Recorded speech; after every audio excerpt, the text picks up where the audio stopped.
तो बच्चों आज हम एक नया टॉपिक देखने वाले हैं, यूक्रोमेटिन और हेट्रोक्रोमेटिन में अंतर।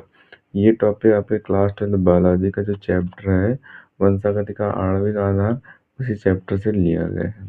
इम्पोर्टेंट अंतर है, आपके एग्जाम में आ जाता है। इससे पहले भी इस चैप्टर में हमने 2-3 अंतर देखे हुए हैं, वो भी आ जाते हैं, और ये आपके एग्जाम में एक्सेप्शन में कभी कभी पूछ दिया जाता है। ठीक, तो इसे अभी देख लेते हैं। आप इस तरीके से बॉक्स बना लेंगे। इसमें एक तरफ आप लिख लेंगे यूक्रोमेटिन, दूसरी तरफ ले लेंगे हेट्रोक्रोमेटिन। ठीक, उसमें आपको यूक्रोमेटिन में पहला पॉइंट लिखना है कि अभिरंजित करने पर हल्का रंग देता है। यानी कि जो यूक्रोमेटिन होता है उसको जब अभिरंजित किया जाएगा तो वो हल्का रंग देता है, और हेट्रोक्रोमेटिन जो होता है वो अभिरंजित करने पर गहरा रंग देता है।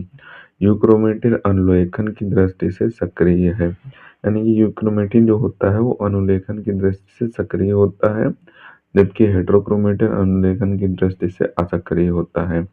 यूक्रोमेटिन की जो पैकिंग होती है वो विरल होती है, और जो हेट्रोक्रोमेटिन की पैकिंग होती है वो सघन होती है, यानी कि इसकी पैकिंग घनी होती है और इसकी पैकिंग थोड़ी सी बिरली होती है, यानी कि दूर दूर होती है, इसकी बहुत ही पास पास होती है। तो इस तरीके से आप समझ सकते हैं। ठीक, यूक्रोमेटिन में आपका चौथा पॉइंट दिया हुआ है कि पुनरावृत्त डीएनए अनुपस्थित रहता है या फिर कम रहता है, यानी कि पुनरावृत्त जो डीएनए होता है उसमें कम रहता है या फिर अनुपस्थित रहता है।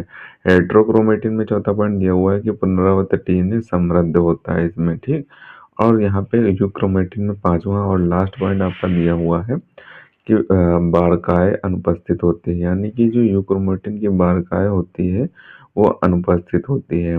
हेट्रोक्रोमेटिन में जो महिलाओं में बारकाएँ बनता है, यानी कि जो हेट्रोक्रोमेटिन का होता है उसमें क्या होता है, फीमेल्स जो होती हैं उनमें बारकाएँ बनता है हेट्रोक्रोमेटिन के माध्यम से। ठीक, तो इस अंतर को आप इसी तरीके से लिख देंगे, आपको पूरे नंबर मिल जाएंगे। ठीक, एक इम्पोर्टेंट अंतर है, आपके एग्जाम में तब आ जाता है जब आपका एग्जाम थोड़ा सा टफ पूछा जाता है। ठीक, तो इस तरीके के अंतर आपके एग्जाम में धर दिए जाते हैं सीधे ही। ठीक, तो इसका आप ऊपर से स्क्रीनशॉट कर लें, बचे हुए पार्ट का स्क्रीनशॉट कर लें। तो इसे आपको बेहतर ढंग से तैयार कर लेना, जितना आप अच्छे तरीके से तैयार कर सकें तैयार कर लेना।